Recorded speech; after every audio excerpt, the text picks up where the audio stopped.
लाडकी बहीण योजनेसंदर्भात मोठी अपडेट समोर आली आहे। जानेवारीचा हप्ता महिलांच्या खात्यात कधी जमा होणार या संदर्भात महिला व बाल कल्याण मंत्री अदिती तटकरे यांनी काही दिवसांपूर्वीच माहिती दिली आहे। दरम्यान यावर आता स्वतः उपमुख्यमंत्री अर्थमंत्री अजितदादा पवार यांनी भाष्य केलंय।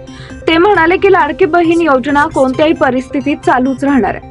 याबाबत काळजी करू नका, फक्त त्याचा लाभ गरजू महिलेला मिळाला पाहिजे। जी व्यक्ती श्रीमंत आहे, टॅक्स भरते, नोकरी आहे, तिचा ऊस चांगला जातो, त्यांच्याबाबत वेगळा विचार करणार आहे। पण ही योजना ज्या मायमाऊलींपर्यंत पोहोचायला हवी होती त्यांच्यापर्यंत ही योजना पोहोचवण्याचं काम महिला आणि बाल विकास विभागानं केलंय।